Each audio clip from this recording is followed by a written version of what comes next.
जनक ने अलीगढ़ में बहुत बड़ा फैसला लिया। जी हाँ दोस्तों, सीरियल जनक में अब एक के बाद एक बड़े ट्विस्ट देखने को मिल रहे हैं। कहानी में अब तक हमने देखा कि अनिरुद्ध और जनक का आमना सामना हो जाता है। जनक न सिर्फ अनिरुद्ध को गांव वालों की मार से बचाती है, बल्कि अनिरुद्ध से साफ साफ कह देती है, मैं अब आपके साथ वापस नहीं जाऊंगी। मैं इस गांव में अपनी जिंदगी में खुश हूँ। लेकिन इससे पहले जनक अनिरुद्ध से एक बहुत बड़ा राज साझा करना चाहती है। वह कहती है, मुझे तुम्हें कुछ बताना है, कुछ ऐसा जो सुनकर तुम्हें यकीन नहीं होगा। अनिरुद्ध कुछ समझ नहीं पाता, लेकिन जनक उसे अपने घर ले जाती है। वहां पहुंचकर अनिरुद्ध की नजर एक छोटी प्यारी सी बच्ची पर पड़ती है। जनक उसे बताती है, यह तुम्हारी ही बेटी है। अनिरुद्ध सुनकर हैरान रह जाता है। उसे बहुत बड़ा झटका लगता है। फिर जनक उसे सारी सच्चाई बता देती है कि यह बच्ची उसकी और सिद्ध की बेटी है, जो उसे लंबे समय तक मरी हुई बताई गई थी।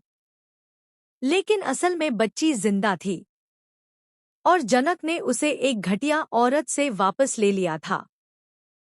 जनक कहती है, मैं अब तुम्हारी अमानत तुम्हें लौटा रही हूँ। अनिरुद्ध अपनी प्यारी बेटी को गले लगा लेता है। उसकी आंखों में आंसू आ जाते हैं। अनिरुद्ध चाहता है कि जनक भी उसके साथ कोलकाता लौट चले, लेकिन जनक साफ इनकार कर देती है।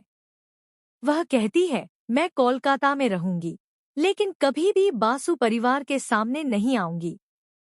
मैं अपनी बेटी मून से छुप छुप कर मिलती रहूंगी, लेकिन किसी को हमारे रिश्ते का पता नहीं चलेगा।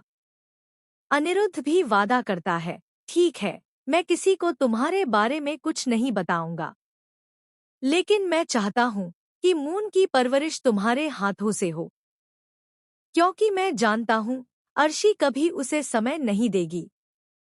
अब सवाल यह उठता है, क्या जनक और अनिरुद्ध अपनी अधूरी जिंदगी को एक नई शुरुआत देंगे?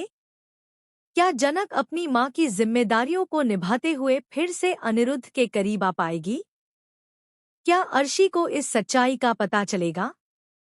और अगर पता चला, तो क्या नया तूफान आएगा? आगे कहानी में जबरदस्त ट्विस्ट और इमोशनल पल देखने को मिलने वाले हैं। रहिए जुड़े, क्योंकि जनक की जिंदगी अब एक नए सफर पर निकलने वाली है, जहां प्यार, दर्द और रिश्तों की जंग और भी दिलचस्प मोड़ लेने वाली है।